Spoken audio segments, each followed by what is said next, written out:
Welcome to a Thursday live edition of the Yanks Go Yard podcast. I'm Adam Weiner alongside Thomas Carinante, and the New York Yankees take to the field tonight to try to capture game 2 against the no, they don't. As everybody knew from Tuesday, from before the series started, from weeks ago, the weather forecast for today looked bleak. It was bleak. There was a window to play the game from like 7 to 8:30. Does that sound like enough time to play a Major League Baseball playoff game? Not to me, maybe to you. We're built different.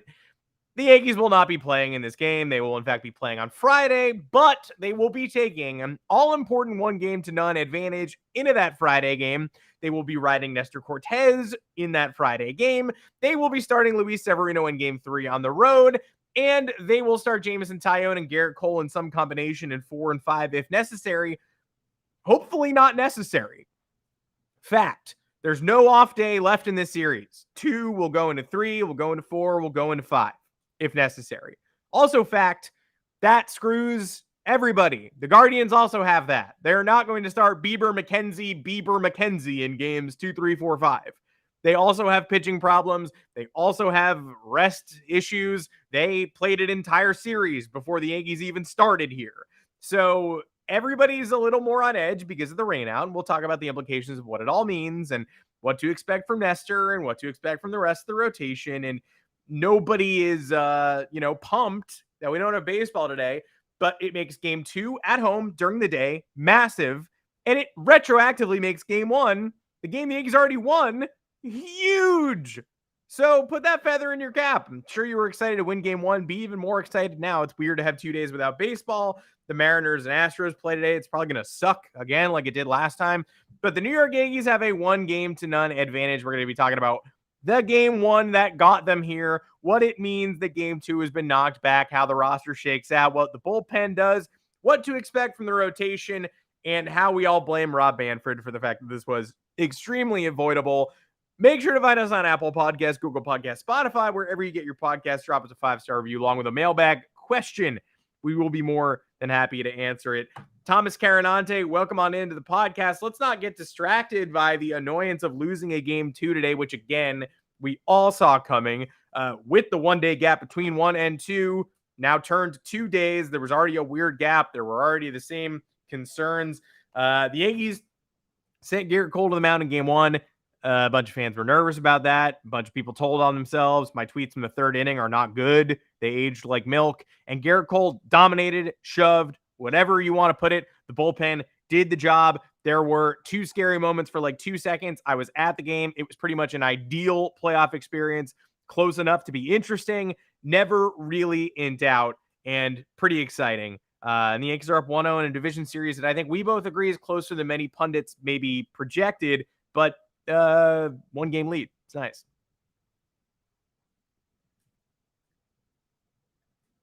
Muted. Sorry, I'm on mute, folks. Bad day. No, you're not. Now you're not.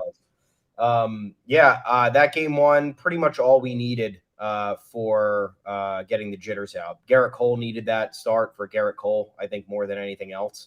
With all the issues that he's dealt with this year with big games.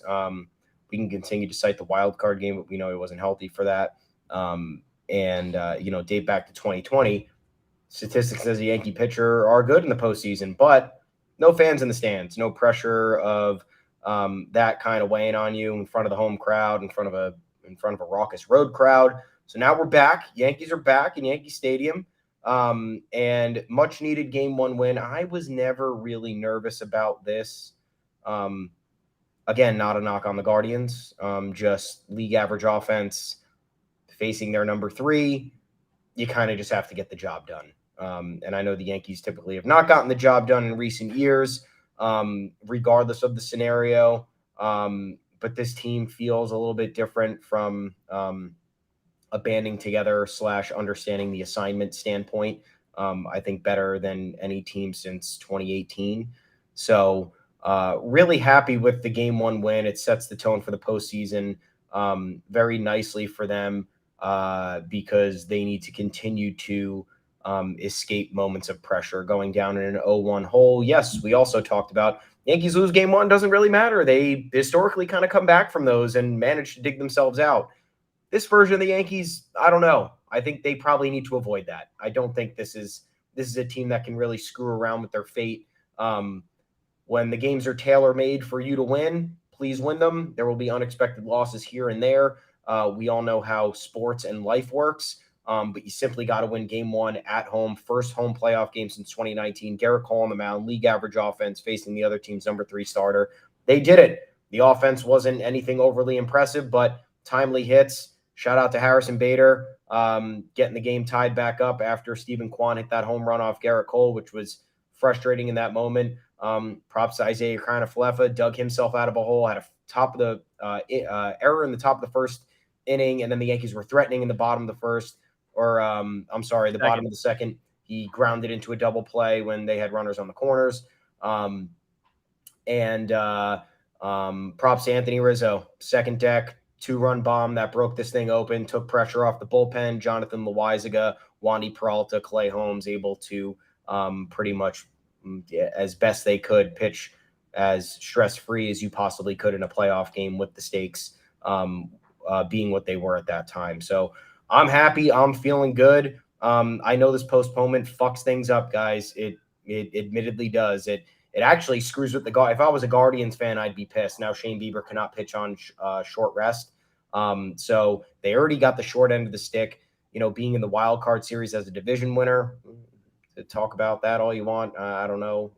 I think this whole thing's imperfect anyway. But so on top of having to throw your ace in the wild card game series, because it's do or die, you got to move on.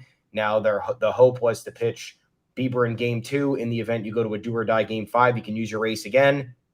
Nope, can't do it. He's going to be on 2 days rest. Maybe it'll be a throw day and he can get an inning in. I don't know how his pitching schedule works, but it's pretty bad for everybody here, because you look at the Yankees situation with their bullpen, guys that just came back from injury. Like, that was Wandy's first outing since September 26th or something. That was Clay Holmes' first outing since September 25th or 26th. So they got guys who need to get back on track, and they might not be ready to pitch 3-4 days in a row. And I know these 2 off days help here, but now you got to play 2, 3, 4, 5 consecutively, and then you got the ALCS. Should you reach it, 2 day, you get 1 rest day in between. You're gonna have to travel, if you're the Guardians or the Yankees, to Houston or Seattle. So your 1 day off's a travel day, and then you're right back into action. So this schedule, stupid, just straight up stupid. I don't know how they wanted to set. My opinion, my thought was they should have had a flex schedule in the beginning. Should the wild card series had been sweeps, you just start the ALDS or the NLDS earlier. In this instance, you could have started the ALDS earlier. It's playoff baseball. Fans are buying tickets regardless.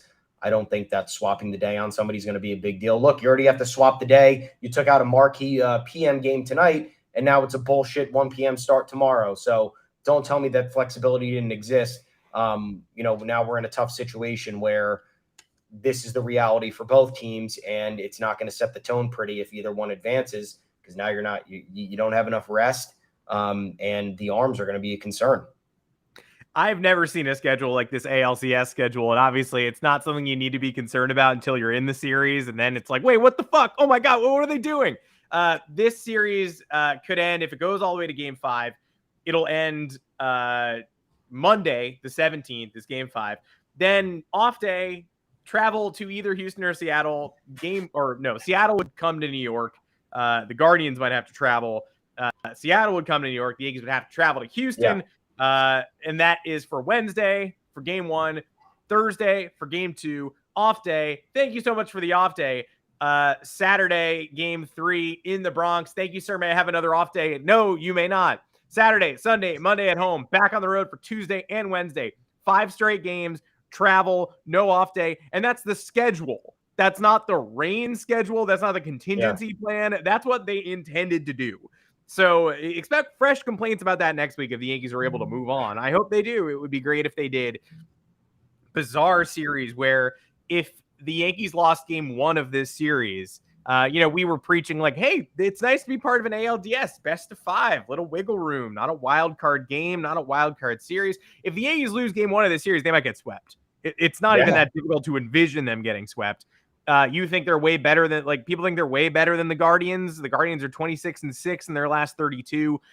It's a little bit like the 2009 Twins, who are also coming in that Yankees ALDS, just absolutely red hot on fire. They they erased some sort of like 2007 Mets choke like Tigers lead and beat them in game 163. Came in with all the momentum in the world, took an early lead on the Yankees in game 1 at home. Then the Yankees sort of blew the doors off.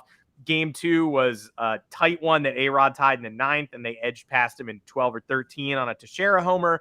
And then game 3 was also, it was a 1-0 Carl Pavano lead until the bats went off late in the game. But still goes in the books as a sweep. So this is I expected a similar thing. I expected, like, hey, could the Yankees plow past this red hot team in a 3-game series? Sure. But if they do that, it's going to be a lot closer than the history books write it as. That series, if A-Rod doesn't tie up the game in the 9th, Yankees go to Minnesota tied 1-1. Yeah. If they don't break through in the late innings against Pavano, they lose game 3. They have to play game 4. Bieber and McKenzie are coming up, and if the Yankees happen to lose that game 1, if Cole does implode, they could beat Bieber and McKenzie. They beat Bieber in the 2020 playoffs, but they didn't face him this year, and they only faced McKenzie once, and he ran through them in the only game the Yankees lost in the rivalry. So if the Yankees lose that game 1, I am immediately in, like, pick up the pieces mode, like, this series could be over in the first road game. We just don't know. Instead, they took care of business in game 1. Again, delete your tweets from the 3rd inning when Garrett Cole looked like he might unravel. I don't blame anybody for preemptively tweeting, because it's not like we haven't seen it. Like, it's not like hook a Yankee fan up to a lie detector. Is anybody going to be like, with the bases loaded and 1 out following a defensive miscue and Josh Naylor reaching first on a dribbler and Oscar Gonzalez, who walked off the wild card series, and Andres Jimenez coming up, no Yankee fan is like, I have full faith in Garrett Cole. He's going to get out of this. Oh, yeah. He's going to overcome a home run to the short porch and bases loaded 1 out after his defense let him down. Like, maybe, but I certainly was not sitting in the stands thinking, like, he's got this. I was sitting in the stands thinking we could be 3 minutes away from another, like, season-defining Garrett Cole postseason disaster. And it won't be all his fault, but it also will be, because he had 2 chances to overcome defensive lapses and didn't. He had a chance with the bases empty after the solo home run to say, all right, that's all you're getting off me. Like, this is over. And he didn't do that. He hit, Ahmed Rosario, and he gave up a double in the gap to Jose Ramirez. So the wheels were coming off. The Cole, it's not fair to say the Cole postseason bugaboos are raising their ugly head, because he actually has a 2.84 ERA in the playoffs and a 9-5 record. But this was his 7th straight playoff start with a home run. That's an all-time. That ties the mark. This was something we've seen far too often this season. And then doubles and triples and quadruples down on the Cole panic meter when the 1-2 pitch to Andres Jimenez, which is right down the middle. And it's a curveball that you can't tell from the seats where it is exactly. You can't really tell where the ump's going. This home plate umpire also had a fun little umpire thing where for a strike, he's obviously doing a classic strike call. And for a ball, he's raising his hand and not doing a point, just to say, like, hey, it's a ball, which, like, from the upper deck, let me tell you right now, not helpful. I know this is a television product and more people are watching on TV than are at the game. But when you see a close pitch and the umpire raises his hand just to go, like, hi, like, that doesn't help anybody. Yeah, I don't need to be making these distinctions from the upper deck. So he, on the 1-2 pitch, it's a call you never, it's directly down the middle, folks. And yeah. Garrett Cole is 2 weeks past the Alex Verdugo game, where he misses a pitch that is a squeeze, but is probably on the corner by the top of a baseball. And he doesn't get that call, and the next pitch is right down the middle, and Verdugo punishes him. Jimenez, give him credit. This pitch is even better than the one that threw him off in that game. It doesn't get the call on something that more than clips the bottom of the zone, and then gets Jimenez to chase an awesome curveball. First couple innings, Cole stuff seemed like he was overthrowing. A lot of knuckle curves. You can't work through a lineup, even the Guardians lineup, with just knuckle curves over and over and over again. But as soon as that moment, ends and he gets Jimenez, he really locks in. And as nervous as fans were about him losing everything in that half inning, I think fans were equally confident as soon as he got that strikeout. Like, we're not seeing anything bad from Garrett Cole for the rest of this game. Hopefully you can get enough, the pitch count's low enough you can get him through 6. Then once he was through 6, you're like, can we get him through 7? Gives up that hit to Miles Straw. They pull him. I probably would have kept him in after that. But no harm, no foul. Loizaga gives up a hit to Stephen Kwan. Of course he does. Then gets the double play ball. Yes. And from then on, it's really, truly smooth sailing. Even though when Clay Holmes hit his first batter on the first pitch, I think everybody in the stands at home was like, it's about to get real bad. But it did not. Just get the outs. He got 1. He got 2. Miles Straw is the final out of the first game of the DS. Can't script it any better than that. Yeah, and and you're right. You would be lying if Yankee fans were to say they weren't concerned of the early going. Stephen Kwan has 6 homers on the year. That's the guy you're giving up a home run to, and it happens. Mike Petriello tweeted before the game like Kwan, takes advantage of these dimensions, and wouldn't it be funny if he actually hit a short porch homer? And so I think I read it 2 hours before the game. I wish I hadn't read it at all. And I'm like, well, that's going to happen. And then it did. And I'm like, well, okay, great. Where do we move on from here? And then you get the IKF defensive lapses and Garrett Cole starts. I don't know why it's like clockwork. My other issue with the beginning of this start for Garrett Cole was far too deliberate. And his processes are his processes. And I'm not going to knock that. I'm not the major league pitcher, but when you're going that slow and that calculated in a playoff game, it rarely ever helps the pitcher. That's always an advantage for the opposition, for the opposing offense. Pitchers need to be in a rhythm. They need to be buzzsawing. That's how you get through postseason games. That's how you make the pitch count a little bit more efficient. Just based on postseason baseball, watching it for 2 decades, you kind of know how it goes. And hey, maybe it was a little bit different of a reset. I'm going to be a Garrett Cole stan here. Different reset for the guy. First playoff game in front of a home crowd in 3 years. First home playoff game in front of Yankees fans since he signed with the team. Yep. And he had to get the stink off of him from last year's wild card game. Whether he was injured or not, that stink's going to exist. That's going to persist, and it's not going to be pretty. Fucking Red Sox fans. I'll get this off my chest one time. Yeah, and I didn't let them bother me. I tried to not let them bother me. And then Anthony Rizzo hits that fucking home run, and I see a bunch of tweets from these assholes saying the Yankee Stadium short porch is a joke. This is a pop-up. It was 378 feet. It was a 378-foot home run. It was in the second deck. It was not a short porch job. And even Stephen Kwan's was a short porch job. I don't care. It was a home run. It went over the fence.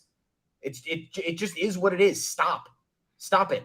Your right field wall is 283 feet away. It's named after a 5'4" guy who hit 1 career home run because it's the only place in the history of his career where he could potentially hit a homer. So I truly don't want to hear it. I had to get that because I saw and I was like, I'm not engaging, but God damn it. These people, the Red Sox won the 2004 ALCS because of their ballpark dimensions. Tony Clark hit a ball that would have scored an extra run for the Yankees that bounced over their fence because their fence is 1.5 feet tall. Why? I'm not sure, but it is.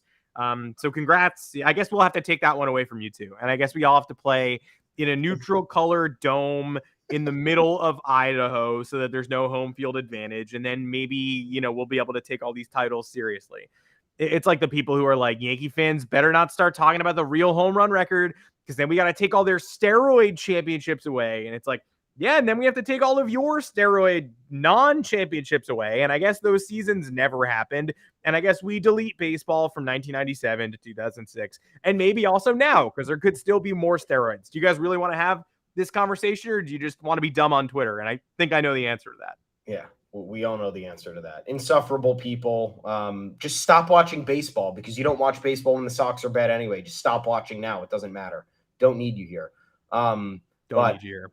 Great start for Garrett Cole. Regardless, pitch count a little bit elevated, 101 through 6 1/3. But hey, that's the job. Like we talked about on Tuesday, he needed to go at least 6, no more than 2 earned. He went 6 1/3, 1 earned. Turned it over to the best relievers, and they got the job done. Facing a league average offense, this is where obviously, they got a little bit lucky. Josh Naylor's slumping right now really badly. him and Kyle Schwarber got to be the two slumpiest guys right now in the postseason. It's been brutal for both of them. Yeah. It's terrible for both of them, but hey, part of baseball, man. I think a couple of other silver linings here. Josh Donaldson, 2 for 2 with a walk, aside from his stupid home run trot. I know there are arguments that actually help him out as a reason why he should have had the home run. The Bud Light case was on top of the friggin' short porch there, and it caused it to bounce right in. 2, they started playing the home run music and flashing the lights, and the first base coach high-fived him as he was jogging. But once again, for the 7th time this season, Josh Donaldson is admiring a minute fly ball, assuming it's a home run, and walking out of the batter's box. Drop the bat, dude, and run, and keep your eye on it the entire time. Don't wait for somebody else to tell you it's a home run unless it's the umpire doing this. The only time you know it's a home run is when the umpire is doing this. Or unless you hit it so far, you can, ride your bat like a pony and punt it into the stands. It hasn't been that way for him in a while. A lot of his home runs this year have not been no doubters. I've never seen that in my life, yeah. Somebody riding the bat, but it for Donaldson specifically, he has not done it in a long time. Yes. A lot of his home runs this year or near home runs this year have not been close. So he's just got to dig it out of the box. But silver lining, 2 for 2 with a walk there. Giancarlo Stanton had a couple of good at bats, even though he went 0 for 2 with a walk. I'll take him seeing more pitches at the very least. That's an advantage for him because he's either a get a hit in the first 3 pitches or strike out on 3 pitches kind of guy. Harrison Bader, really cool dude. Like him. Post-game stuff was great. A lot of range in the outfield. I think made a couple of key plays there that your average center fielder would not have. Oswaldo Cabrera in left field made that great play against the wall, lost his little lineup card, dropped his hat, but and you see him taking the at-bat seriously. He had a bad offensive game, 0 for 3 with 2 Ks, but he was pissed every time he struck out. And I like seeing that kind of reaction. So team's dialed in. I'm liking what I'm seeing. I like Nestor Cortez going in game 2. I think that this ultimately played out the way it should have. Maybe starting Garrett Cole game 1. And now you look at it, if they went Garrett Cole game 2, they don't have Garrett Cole on short rest for game 5. So the Mother Nature shoved it right back down my throat. So nice work to Aaron Boone. Nice work to the Yankees because I think they made the right call there. Yeah. You look at game 1, winning a playoff game is just such a tremendous weight off everybody's shoulders. But you look at game 1 and Oswaldo Cabrera, his worst game in weeks. Aaron Judge, his worst game in weeks. Works that key walk, steals second, goes to third on the error, and scores on the homer, but 3 non-competitive strikeouts. Jose Trevino, other than the sac fly, one of the worst games you'll see from him, non-competitive strikeouts, bad defensive plays, jittery in that 3rd inning, makes the weird late throw to 3rd. Donaldson, that's a moment that could easily, for everybody talking about the power of the rain out, like, ooh, I don't like this, I have bad memories of 2006 and 2011, and we all do. Nobody's excited there's a rain out. But the Donaldson thing is more proof from 2 days ago that your bad feelings are not necessarily accurate. Who thought that the Yankees were about to score in the same inning to take the lead after that Donaldson play? No one on earth. Every Yankee fan was like, well, that is either very bad or pretty bad. And then the literal next batter, Isaiah Kiner for left, lines one into the corner that goes through Oscar Gonzalez's legs. He's a 3rd sac fly. Yankees have the lead. Next inning, Yankees pull away. Right. So everything's a bad sign until the team is like, we're not going to let that be a bad sign. We're going to win the game. I'm not like jumping through the roof to have a rain out and a rescheduled game and a strange Friday afternoon. And I hope everybody can make it to the ballpark, but it's certainly not a distinct advantage Cleveland Guardians. I think that's safe to say. Yep. Again, they're getting some additional rest. They came out of the wild card series. They were good enough to sweep it instead of having to go all 3 and empty out the bullpen. Good job, Guardians. Nothing the Yankees could have done there. But game 1, the Yankees see all of their bullpen weapons, but Clase doesn't come in a non-save situation. I think they probably hoped they could use him. Obviously, in game 2, he's coming in no matter what the score is. Game 3 with the rest day in between, obviously, and you hope to go 3, 4, 5 if needed. Like 3 days in a row, he can do that. He's done it before. even if he hasn't done it before, this is the playoffs now, and you got to do it now. He's a hoss, but 4 days in a row is a tough ask. I don't think you're going to see that from Class A. The Guardians are hoping to obviously finish this in 4. It's not their goal to send it to Game 5, in which case he would still be available in 2, 3, 4. But 4 games in a row, Class A, no longer a concern. The Yankees now have a Rob Manfred installed rain day. That's going to bump an additional starter into both teams' rotations. But now is the time to complain about the postponement, because typically, historically, this has not been the case. Somebody must have had an exclusivity contract, Fox, looking at you, and they wanted Wednesday for the NLDS. They got a 4:37 start and an 8:37 start in LA. But joke's on you guys, because you didn't want an AL game in there messing with you. You didn't want the fun March Madness feel of 1-3, 5-8 or 7-8 or whatever that we had the day before. That was actually pretty awesome, even though it led to the unintended consequence of Yordan Alvarez homering while they were doing the national anthem at Yankee Stadium, and me being like, fuck my life, it's already over. So that was an unintended consequence, but it was kind of fun to have them bleed into each other like that. Fox obviously asked for exclusivity, or Rod Manfred comes up with this plan on his lonesome, and lo and behold, the Phillies game gets rain delayed right into the Dodgers game anyway. It's a 7:30 start. Hope you liked that 1 hour of non-overlap, Rob Manfred, because the Yankees had a beautiful Bronx day yesterday. Could have played, didn't play. Could have played early Thursday afternoon, I guess. I don't know if that's really preferable. I'd rather everything be even. Both the Guardians and the Yankees have to reshuffle things. Now that's a day game on Friday, right into the night game Saturday, right into an evening game Sunday for whatever reason. I think it's a 5 o'clock game, and directly into hopefully not a Monday game.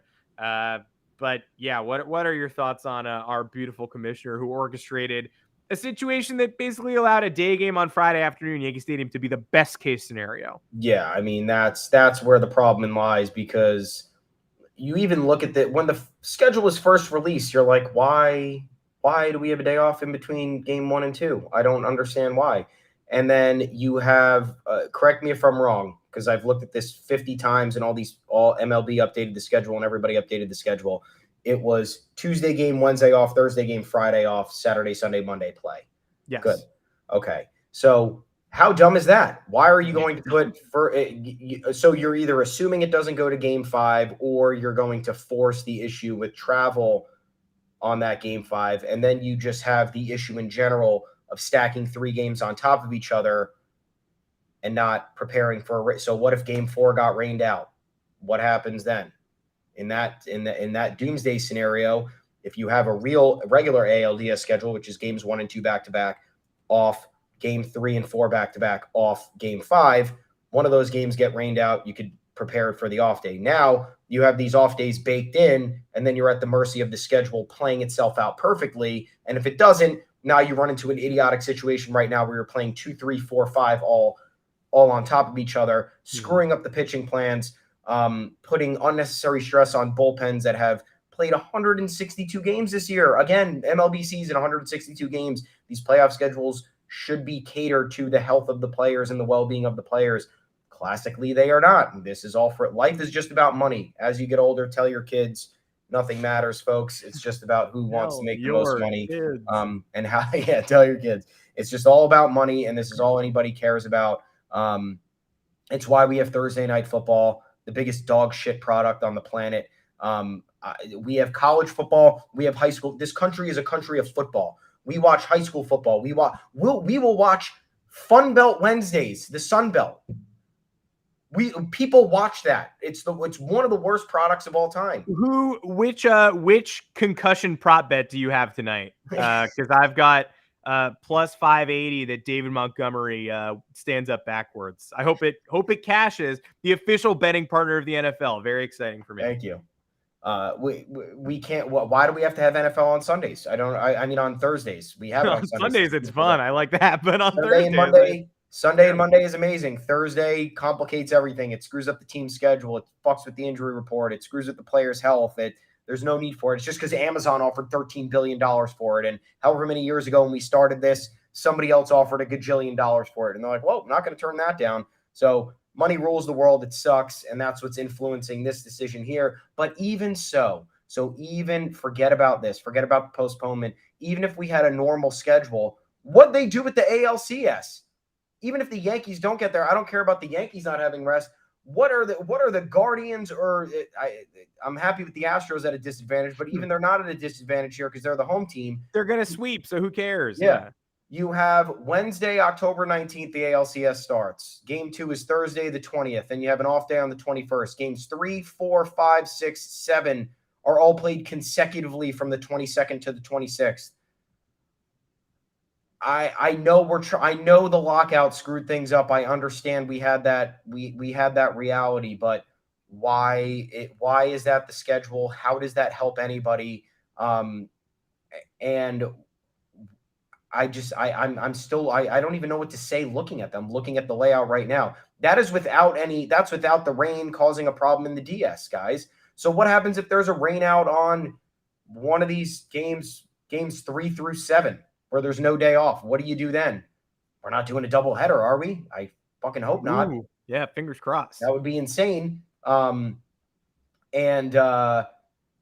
have these 2 series stacked on top of each other for the ALDS, and for the crucial swing games in 5, if it were to happen, in 6, if it were to happen in the CS, you're playing the day after a travel day.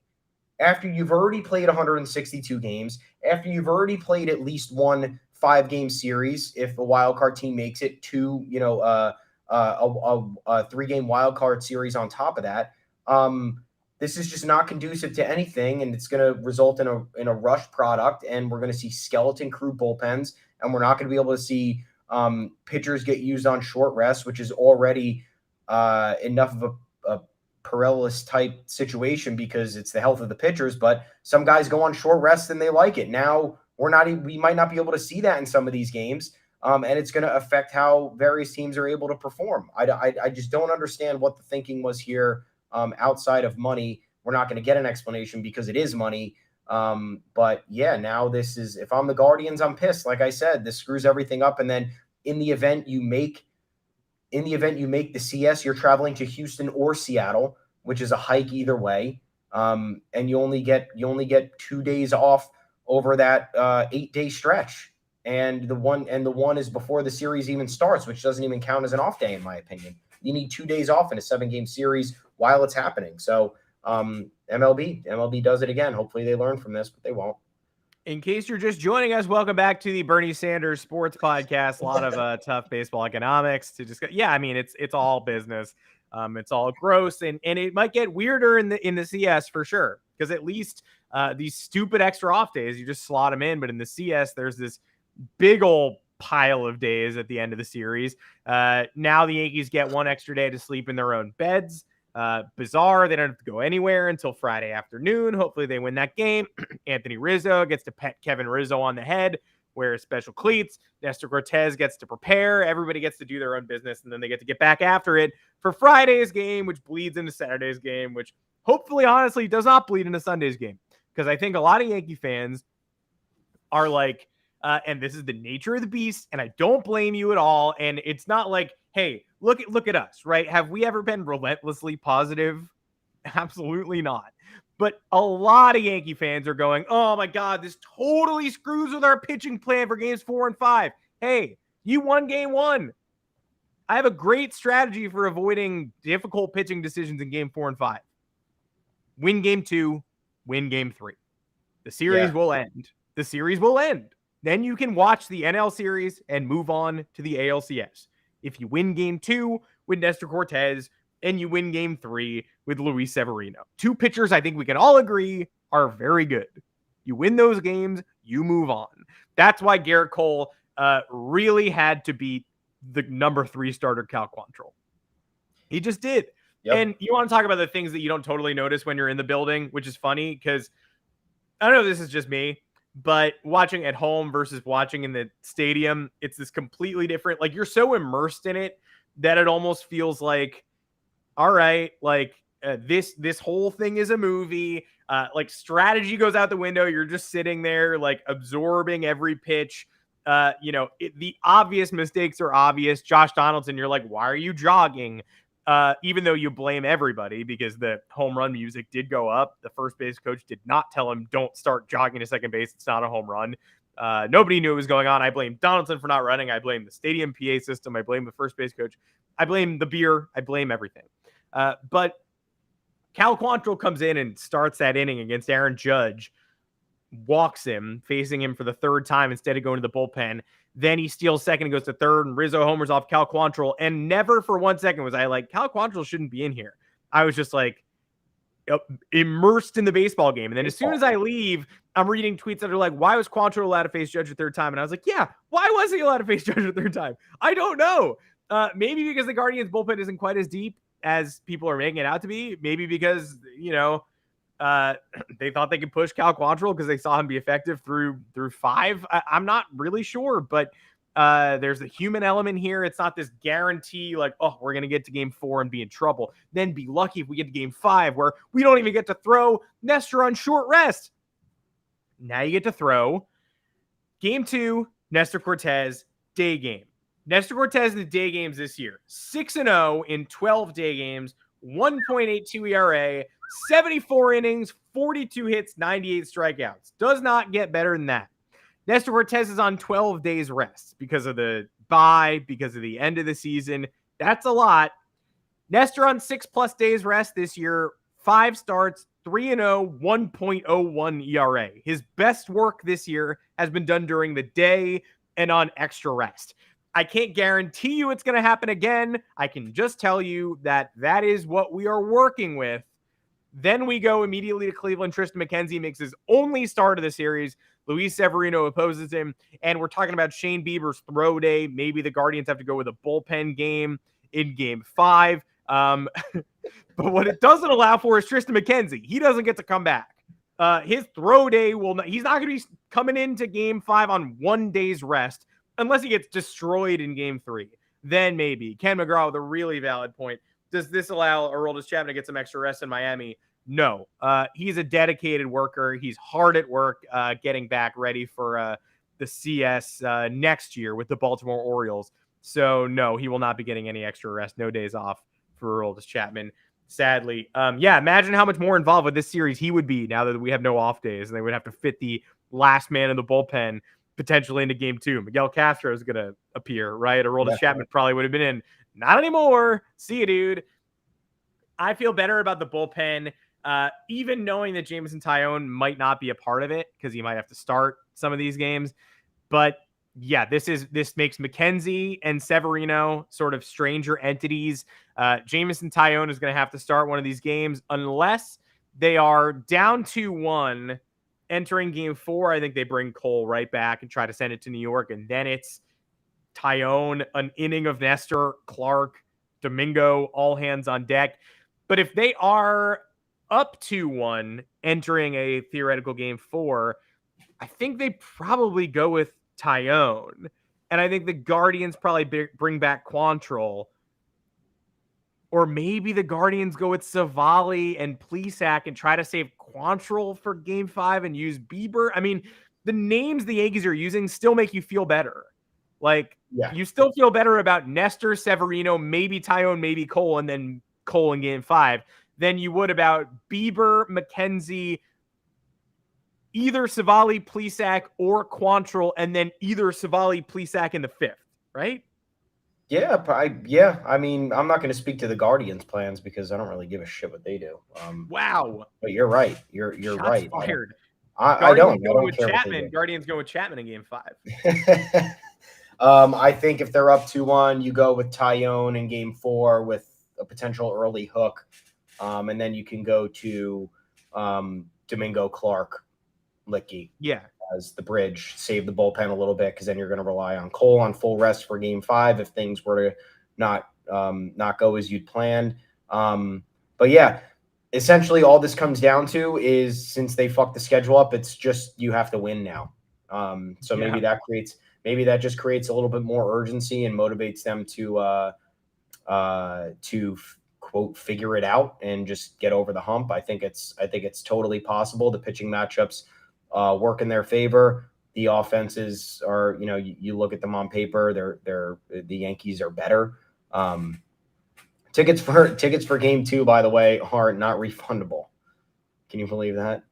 You That's just have to figure it out. not only is that extremely annoying, but like there are people who are going to be entering the Sabbath who are like probably not going to want to be at Yankee Stadium at 1:00. You ever see the Curb Your Enthusiasm where Larry's stuck on the ski lift before sundown with the woman who has to eat edible panties to stay satiated? It's the same situation. Like Suns go, let's say we're in the 12th inning, Suns going down, you're going to have people who are going to have to leave the stadium. So they're going to definitely have a religious case for refunds, folks. I don't know. No refunds at all. Of course there aren't. You look at Twitter, I have full faith the Yankees are going to pack the house tomorrow, or at least moderately pack the house. But you do see people on Twitter already being like, I got 4, I paid $300 for them. Who wants them for 9? Like, they're just like, there are already people scrambling to try to fill the space. Obviously you want the night game if you can get it, but don't act like Yankee Stadium isn't an advantage anyway. And the Yankees are also, they have the Nestor Cortez advantage that hopefully outweighs anything that the crowd can do. I thought the crowd was a little funky for the first 3 innings of game 1. Then they went absolutely insane, and starting with the Rizzo homer were unleashed. You wouldn't know it based on the TBS. You couldn't tell on TV broadcast, which is dreadful. I've been waiting 10 years to call out TBS. The Raul Ibanez game is one of the best Yankees highlights of the last non-dynasty years. I was there. And you watched that back. Yeah, you were there. It must have been nuts, right? Chaos. How crazy was it? On camera, it basically feels like nobody was there. Yeah. You watch it back, it's Ernie Johnson going, did he do it again? He did. And then Ibanez rounding the bases to abject silence. It cuts to people. It also doesn't even cut to the crowd. It cuts to the Budweiser sign that says, like, go home a hero or something, walk off a hero, because the director was like, that's cute. Cool. And so they show Ibanez rounding the bases in dead silence and then a wall.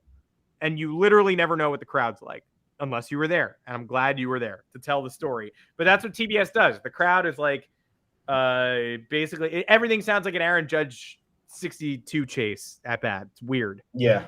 The acoustics are definitely weird. I did start to notice the roars like after every Cole strikeout. I mean, you can confirm because you were there, but I think the crowd was getting behind him as the game went on. The crowd was funky innings 1 through 3. They also gave Cole a great standing ovation after he left, to the point where he was asked about it and was like, it gotta be a little, honestly, meant a lot to me. And it was like being there, it was a huge moment. It was like, I thought the fans were great to him pregame too, because they could have been on edge and they gave him full throated applause. They didn't really even boo Aaron Hicks in the pregame intros. Things could have gotten weird. They didn't. And I thought they gave him a truly incredible standing ovation, and the interview backed that up. And then I watched it. There was an MLB.com highlight of like Cole exits to thunderous ovation or whatever. And I watched it, and it was like third act applause for the Hugh Jackman music man. No, you could not tell at all. But you got the best of Bob Costas saying Harrison Bader is still in the afterglow of the blast he just unloaded.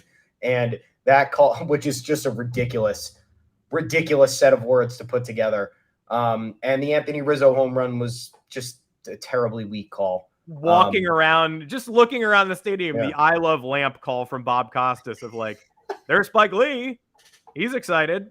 There's the dugout. And there the Yankees are excited as well. The Cleveland Guardians, not so much. Not excited because the score just changed in the other direction. It's no longer 2-1. It is 4-1. Hey, there's Spike Lee again. Still excited.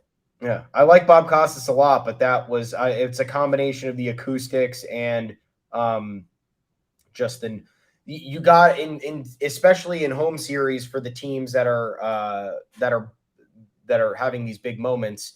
Kurt Schilling complaining about Michael Kay not letting the moment breathe. The moment didn't need to breathe. It was on the road in Texas, so that you couldn't hear the crowd noise. You didn't hear the energy. Home playoff games, when this stuff's happening, you have to let the moments breathe. And Bob Costas is talking the entire time, telling us stories of stuff we don't even care about or even know about, which is fine filler for a radio broadcast that I guess you're listening from the car. But for TV, when you have the visuals and you're supposed to have the crowd noise as a viable supplement to help make you feel like you're there, just bad stuff.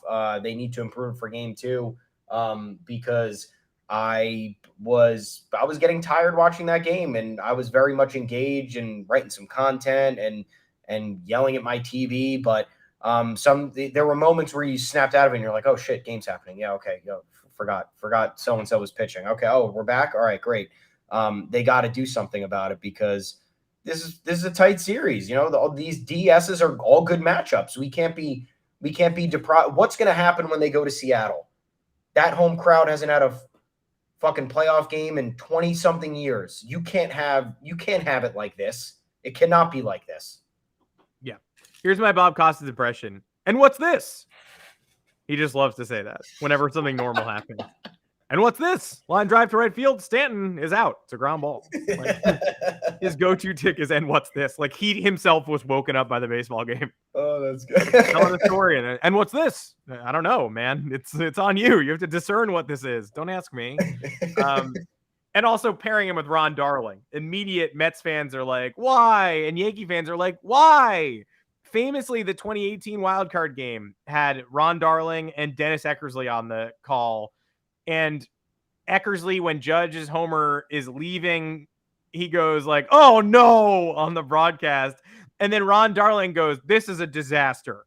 For Liam Hendricks and the A's, yeah, but like, this is a national game. The Yankees are also playing. This is not an overall disaster. Many of your viewers might, in fact, think this is very good. So just something to keep in mind. Something to keep in mind. We need to improve the broadcast. We need to what do we think about this lineup real quick? Do we want Bader in the 9-hole, or do we want to swap him with IKF? Because you look at the situation, my buddy brought this up to me. He thought that Bader should have been where IKF was because Bader's been getting some clutch hits with runners in scoring position, and IKF is pretty much not doing that. So do you make that swap, even though you kind of predicted Bader in the 9-hole anyway?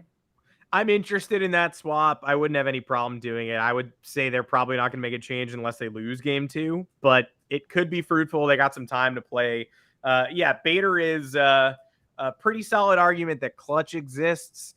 He's just someone I trust to shorten up and get the run in from third with less than 2 outs.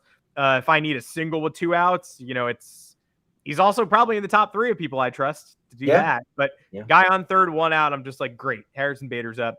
Because IKF is contacts through the roof in bases loaded scenarios. He's been awesome. But his hit tool doesn't come with a lot of punch to it. So if you desperately need, if you need a grounder to get the runner in, great. You need a single. I'm not sure if that's going to happen. I find them relatively interchangeable. There are benefits to both. I want Bader on ahead of Judge, for example.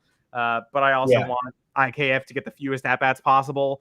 So you can sell me on either. I'm not going to rail against the Yankees. I would be interested in making the switch. I think that's the only switch they should even consider.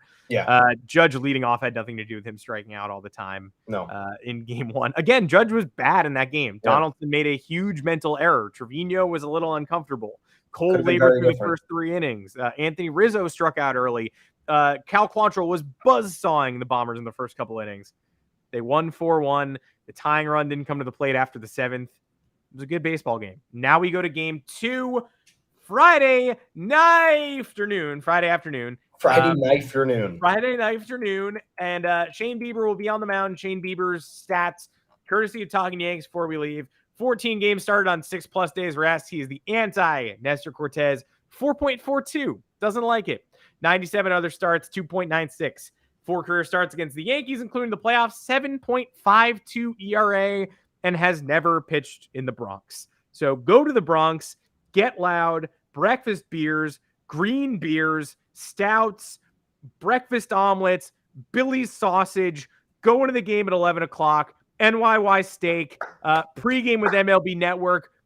Try to get to your seats in case there's another dragon from House of the Dragon flying over the field, which could be a disruption. I heard young Sheldon might show up and interrupt the broadcast, and Bob Costas is going to have to play act like it's a real thing that's happening. And what's this? Young Sheldon is here. And just get to your seats early. Don't miss a minute. And buy strategic tickets near a bathroom because people are rushing to those things. I can also tell you that from experience on a Tuesday. That is it for this edition of the Yanks Go Yard podcast. Make sure to find us on all your podcast platforms: Apple, Google, Spot, Ify. We're going to be on all of them. We're always on all of them. Also live on YouTube, 2 o'clock Eastern time, Mondays and Thursdays, all October long, all postseason long, all off-season long. We'll go live if we gotta. Might be fun. You never know. Who knows what happens tomorrow afternoon? We certainly don't. It would be very nice to be able to do this podcast on Monday, wrapping up a Yankees series win in 3 games, giving you all the best from the Luis Severino, Tristan McKenzie ultimate pitcher showdown, won by a 9th inning tie-breaking double from Jose Trevino. That would be great. I would love to sweep. I would love to win in 4, drama-free. Yeah. But you know what? All I do know is we're up 1-0, could be down 1-0, could be much more unpleasant. Baseball was robbed from us today by Rob Manfred. It will be back tomorrow, and we will enjoy. Until next time, I'm Adam Weiner. You can find me on Twitter at Adam Weiner. Thomas Carinante. Where can the fine people of Yankees Twitter find you? At Tommy's_takes. Let's talk, everybody. We're having a great time. Talk to us also on the official Yanks Go Yard Twitter account at Yanks Go Yard FS. Head on over to yanksgoyard.com. A lot of playoff content there. Also sprinkling in some off-season rumors. We're hearing some things around town. We got to get ahead of it, because if this is a long postseason run, we're really not going to have time to process any free agency stuff. If it's an early one, if it's an early exit, that's a different story. We'll have plenty of time to scream. But if this goes into November, season ends after the World Series, and then we just got to start figuring it out. So go there for some content. Until then, have yourselves a good weekend. If we don't talk to you, let's go Yankees. We'll talk to you next for sure on Monday, 2 p.m. Eastern, right here. Beautiful game. We'll see you.